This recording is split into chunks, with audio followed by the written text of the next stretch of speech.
because through the last couple of years, a lot of you have commented on my videos asking how do you cook sushi rice in a pot or pan, because you don't have one of these rice cookers. And apparently I have too many rice cookers for my own good. Anyway, so it's very important to know how to cook sushi rice in a pot or pan, just like this one, because then you don't rely on these machines, and when these machines break, you can always fall back on your reliable pot or pan to know how to make sushi rice and make some awesome sushi. Alright, so let's get going. This is how you do it. So to start with, you take some sushi rice, which is short grain rice from Japan, Japonica strain. It's very sticky rice. And I'm just gonna have 500 milliliters of this stuff, and I'm gonna use a sieve and a bowl to clean it. First, I'm gonna start with the sieve. Just put the rice into the sieve and then pour water over it nice and gently. And to make sure that it's gently, you just put your hand in between the water and the rice so you can intercept the stream and slow it down. Because you want to be very, very delicate with your rice, and you don't want to break any of the rice grains. Now, as you can see, as I'm rinsing it, there's a little bit of water on the bottom that's cloudy, white, and this is all the starch being released from when the rice was milled. Now, it's very important to get this stuff straight out of it. That's why I use a sieve at the start. Okay, so once you've rinsed it and it becomes clear, just like this, then you move over to the bowl washing.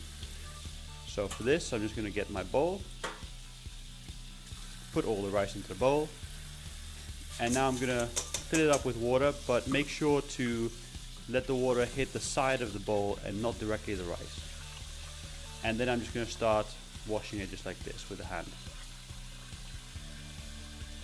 Okay, now the technique's very simple. You just grab the rice and let go, grab the rice and let go, and not very hard. It's just, the idea is to get the rice grains to rub on each other and clean themselves. Okay, and then also you can just put your hand in and shake, just like this. And then you just keep doing this until water becomes nice and cloudy white. Okay, at this point, you just pour it out just like this. Make sure you don't let any of the rice fall out. And then you add some more water again, and again hitting the side of the bowl so it doesn't hit the rice directly. Because if you hit the rice directly and break the rice grains, what happens is they break open and more starch is released into the water, and this will just continue the washing process, or at worst you'll have starch in your cook and then it will just be very, very overly sticky rice and more like mushy. So you don't want that to happen. Also, one thing to know is the water I'm using is ice cold. Do not use warm water. That is very, very important. Now just continuously do this, and you'll have to do it about 7 to 8 times. So just fill it up, clean it, make it milky, and then drop out the water. And as you keep going, the water will become less and less milky every time until it should be clear at the end of the washing cycle.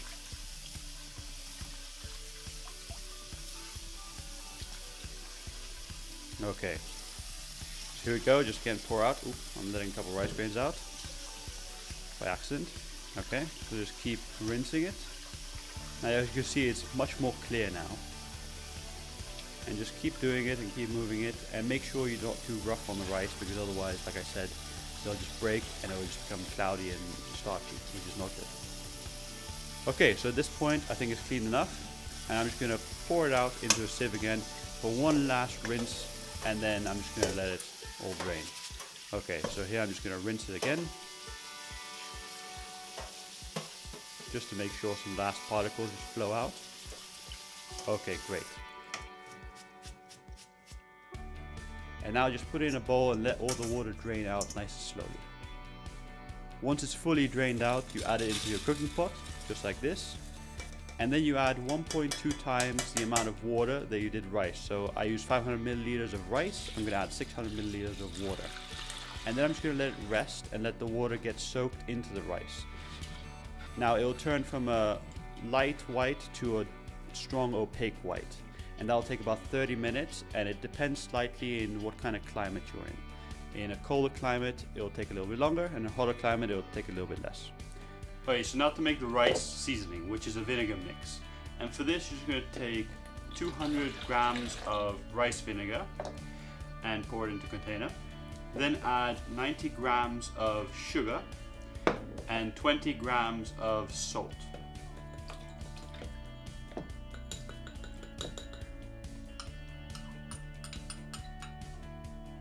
And then you take some kombu seaweed, which is a special dried sort of kelp seaweed, that you just tear up and you just place it inside. And you just want to let the sugar and salt dissolve into the vinegar, and the kombu will infuse into the mix, but it'll take time. So I would suggest you make this at least 2 to 3 days beforehand. I usually make a big batch and then just use it whenever I need it. And this will last for a very long time. It doesn't really have an expiration date because you just have sugar and salt and vinegar. So that's like limitless. Okay, so now to cook the rice. I'm just going to put the lid onto it. I'm going to increase the heat to medium. And you want to keep the lid on and leave it for 9 minutes. Okay, and after 9 minutes, and you keep the lid on during the entire process, you increase the heat to maximum, and then you cook it for a further 4 minutes. And after 4 minutes, it will have been cooking for 13 minutes total, and then you turn it off, leave it on the stove, and do not take the lid off. And after a further 15 minutes letting it cool, then you can take the lid off, and you have perfectly cooked sushi rice, just like this. And then you just want to scoop it out with a paddle, just like this.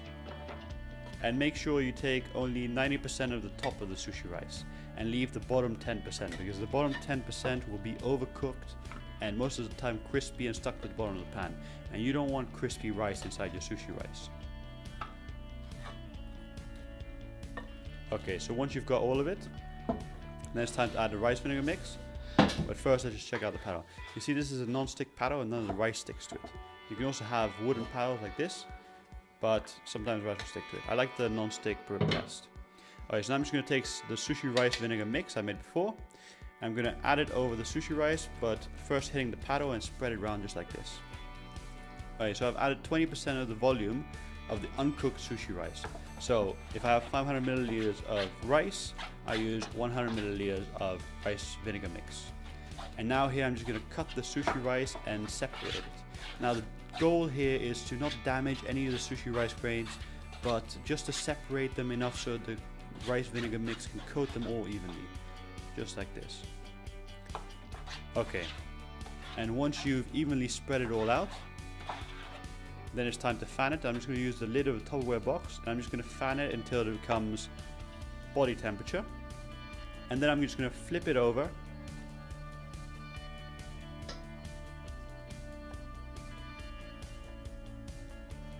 And then I'm going to fan the other side too.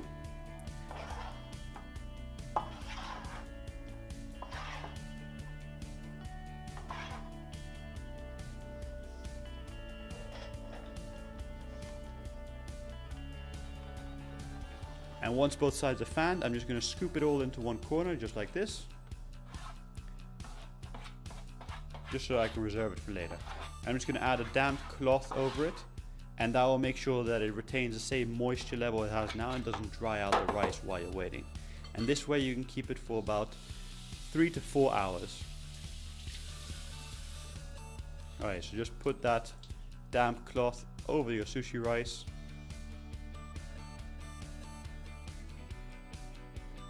And then just press it lightly against it. Okay, there we go. Alright, so once you fan the rice, you're going to want to leave it to set for about 5 to 10 minutes. This is very important because otherwise the rice doesn't stick to itself very well, and instead it will just stick to anything like your hands, and it'll be really hard to use. So just leave it to set for 5 to 10 minutes, and then it'll be great for molding into nigiri pieces or sushi rice inside of rolls or whatever you want. Now, also another great tip, if you want to handle it with your hands, you take a little bowl of water and you add half water, half rice vinegar, and then you just dip your hands in that, clap off the excess moisture, and then you can pick up the sushi rice. And it sort of develops a thin barrier of liquid between the rice and your hand that doesn't really stick to your hand very well. So that's great for if you want to just mold the rice and then let go of it without sticking all over your hand.